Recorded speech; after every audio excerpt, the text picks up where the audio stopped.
Selamat datang di Virtual Spoiler. Jangan lupa like, komen, subscribe, dan follow. Chapter 514. Di sisi yang sama, kuali ungu itu mendarat dengan lembut di lantai, memancarkan cahaya berkilauan dalam 4 warna berbeda.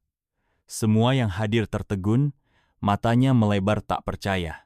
Mo Huayuan, khususnya, tidak bisa menutup mulutnya. Bahkan, ia sampai melompat dari tempat duduknya. Ketenangannya hilang seketika saat ia berteriak kaget. Kuali ungu emas berputar menari, tingkat 8 yang tuanku sempurnakan bertahun-tahun yang lalu. Mata Yung Xiao berbinar. Kuali ungu ini memang kuali tingkat 8 yang luar biasa. Bahkan ia bisa melihat bahwa orang yang memurnikannya sangat ahli, dan pastilah karya seorang master terkenal. Namun, kata-kata Yisuan berikutnya membuatnya benar-benar terkejut. Jin Xuan melihat ekspresi kaget Mo Huayuan dan menghela napas lega. Ia tersenyum dan berkata, "Benar, ini adalah kuali ungu emas berputar menari tingkat 8 yang pernah disempurnakan oleh Master Mo. Bulan lalu, ada pelelangan di toko harta karun yang tak terhitung jumlahnya, dan saya bersedia membayar berapapun harganya untuk membelinya." Tiba-tiba, Mo Huayuan tidak bisa menahan diri. Air matanya menetes saat ia membelai kuali ungu itu dengan penuh kasih sayang. Ia bergumam pelan, "Tuanku, aku sudah mencapai tingkat ke-8. Bisakah aku kembali ke wilayah suci?" Selama bertahun-tahun, Kamar Dagang Awan Ungu telah memberikan perhatian khusus pada berita tentang tuanku, Yuan Gaohan, kata Jin Xuan dengan lembut. Namun, sejauh ini, upaya kami seperti batu yang tenggelam ke laut. Kami tidak dapat menemukan jejaknya. Yung Xiao membuka mulutnya lebar-lebar, terkejut. Ia tampak bingung dan berkata dengan nada heran, "Tuannya adalah Yuan Gaohan?" Jin Xuan melirik Yung Xiao, mengira ia terkejut mendengar nama Yuan Gaohan. Ia tersenyum dan menjelaskan, "Benar. Dia adalah tuanku, Yuan Gaohan, seorang alkemis hebat tingkat 9 yang pernah menjabat sebagai penasihat di kota suci salju berkabut." Mo Huayuan menghela napas panjang. "Tuanku mengumumkan 10 tahun yang lalu bahwa dia akan mengasingkan diri. Dia mencoba mencapai puncak seni ramalan. Sampai sekarang, aku tidak tahu kapan dia akan keluar." Tatapannya tertuju pada kuali ungu emas surgawi berputar, penuh dengan rasa hormat dan kesetiaan. Yung Xiao merasakan ketidakberdayaan di hatinya. Jika Mo Huayuan tahu bahwa tubuh jiwa Starlight Yuan Gaohan terperangkap dalam tablet alam dewa olehnya, ia bertanya-tanya apakah Mo Huayuan akan melawannya sampai mati. Dia segera mengirim transmisi suara ke tablet alam dewa dan bertanya, "Yuan tua, kau punya murid bernama Mo Huayuan?" Kenapa tiba-tiba bertanya?" Yuan Gaohan terdengar bingung, lalu mendadak terkejut. Bukankah ini Huayuan? Di mana kau sekarang? Kota Api Selatan?" Setelah memastikan identitasnya, Yung Xiao berkata dengan wajah muram, "Ying Luo, muridmu ini benar-benar sombong."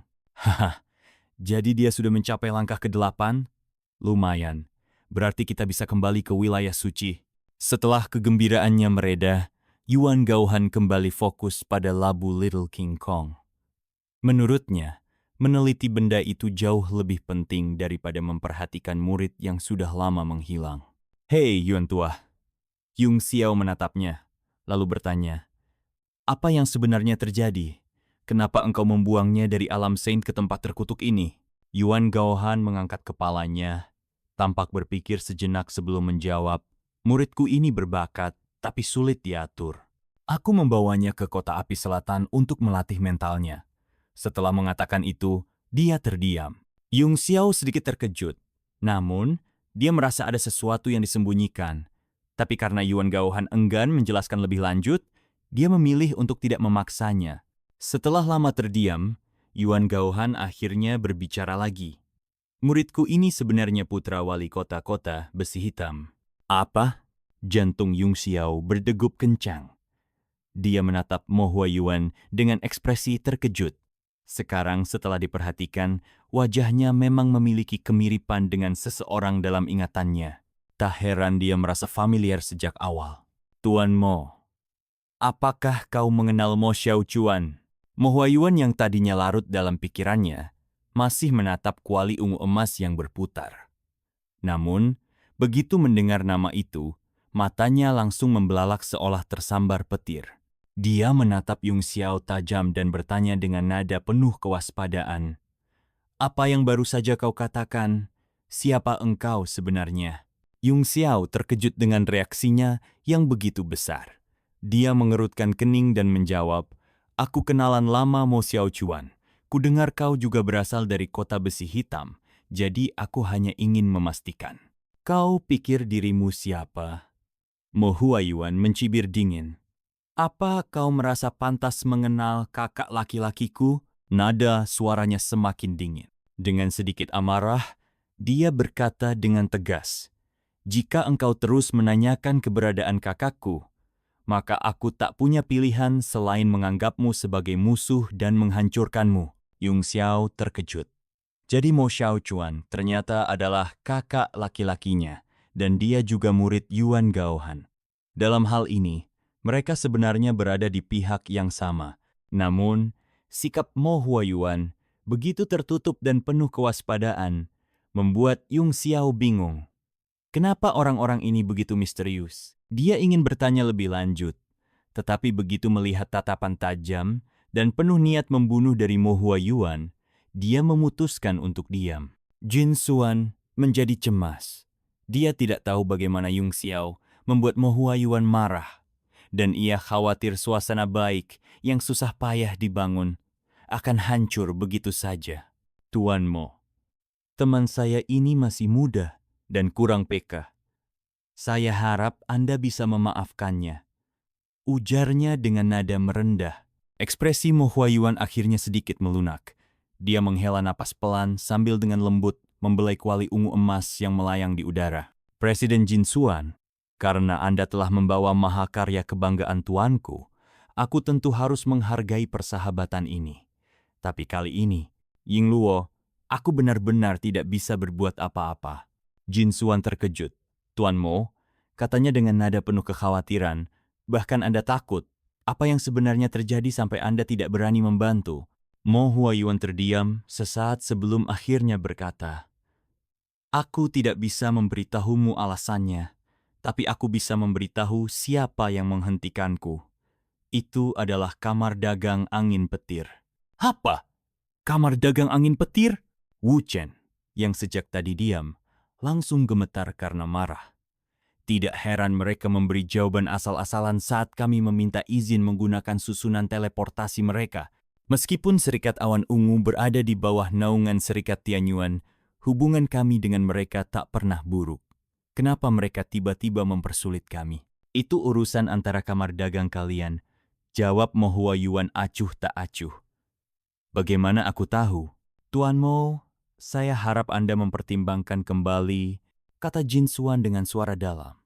"Apapun yang bisa diberikan kamar dagang angin petir kepada Anda, kamar dagang awan ungu juga sanggup memberikannya." "Tidak mungkin." Mo Huayuan menggeleng pelan. Yung Xiao akhirnya tidak tahan lagi. "Jin Xuan, kenapa engkau masih repot berbicara dengan burung bodoh ini? Jelas-jelas dia tak peduli." Dengan kesal, dia mengayunkan tangannya dan memukul kuali ungu emas, lalu mengangkatnya, bersiap untuk pergi. "Ini, Xuani, ini adalah tarian surgawi tuanku." Mo Huayuan tertegun. Matanya membelalak saat mencoba merebut kuali itu dengan kedua tangan. Yung Xiao memegang kuali ungu emas di depannya dan menghentikan gerakan Mo Huayuan dengan tangan kirinya. "Tuan apa? Ini milik Jin Xuan. Dia membayar mahal untuk membelinya dari toko harta karun yang tak terhitung banyaknya." Xuani ini, Mo Huayuan tampak terpana. Dia lalu menoleh ke Jin Xuan dengan ekspresi canggung dan bertanya, "Presiden Jin Xuan, berapa harga tarian surgawi yang memutar kuali ungu emas ini? Aku ingin membelinya." Yung Xiao mencibir. "Kau pikir bisa membelinya hanya karena engkau mau? Baiklah, 100 juta batu primordial tingkat tertinggi. Dan itu milikmu. Kau terlalu berlebihan." Mo Huayuan mengabaikan Yung Xiao yang sengaja memprovokasinya. Sebaliknya, dia menatap Jin Xuan dan berkata dengan nada lebih tenang, "Presiden Jin Xuan, tolong beri harga yang masuk akal. Meskipun kuali ini memiliki nilai praktis yang tinggi bagiku, ini lebih dari sekadar alat. Ini juga kenang-kenangan yang sangat berharga." Jin Xuan baru hendak menjawab ketika Yung Xiao menariknya ke belakang.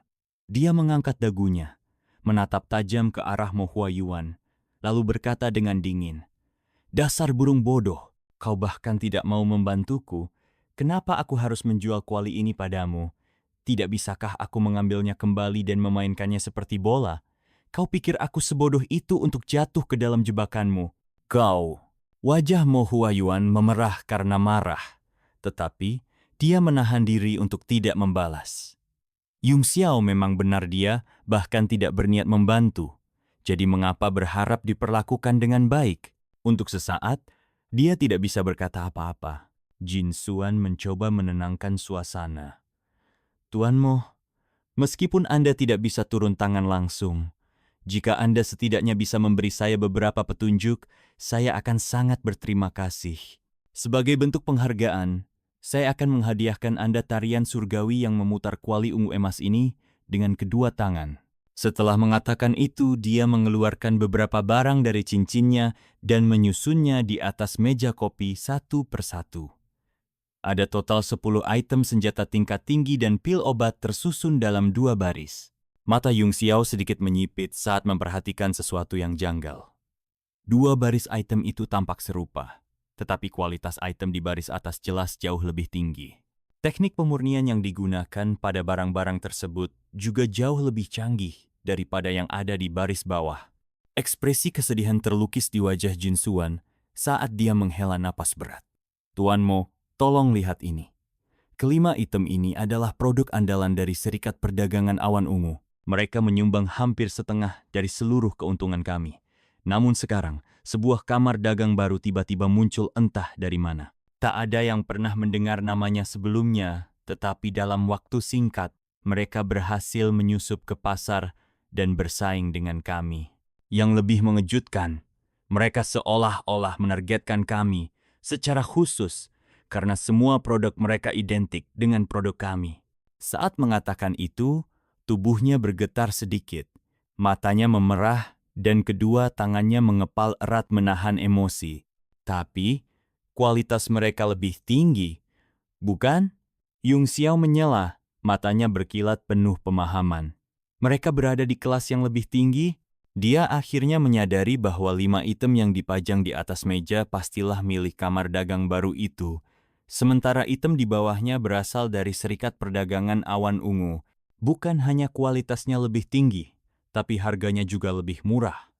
Jin Xuan menggertakkan giginya dengan frustrasi. Dia mengambil salah satu pil dan mengangkatnya. Misalnya, pil revolusi keempat ini dapat meningkatkan peluang keberhasilan seorang pejuang di bawah level Grandmaster Seni Bela Diri sebesar 5 hingga 20% saat mencoba menembus batas. Harganya 3 juta batu primordial kelas menengah. Kemudian, dia mengambil pil lain dari barisan atas, matanya dipenuhi permusuhan. Dengan suara penuh kebencian, dia melanjutkan, "Namun, pil revolusi keempat mereka hampir setara dengan pil revolusi kelima kami. Pil mereka dapat meningkatkan peluang terobosan sebesar 12 hingga 25%.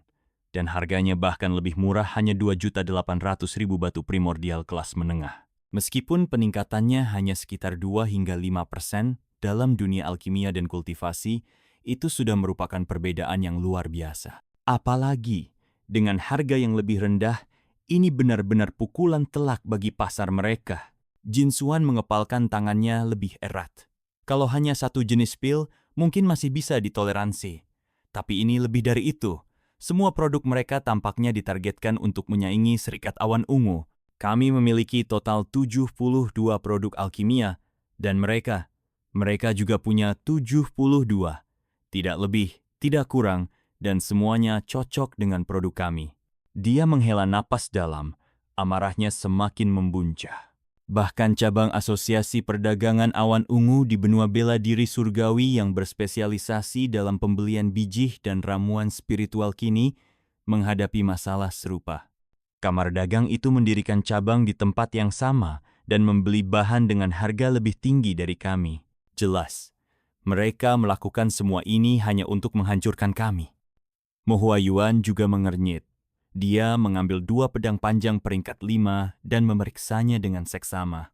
Mungkinkah mereka hanya menggunakan bahan yang lebih baik untuk bersaing secara agresif? Terima kasih sudah mendengarkan Virtual Spoiler. Sampai jumpa di pembahasan berikutnya.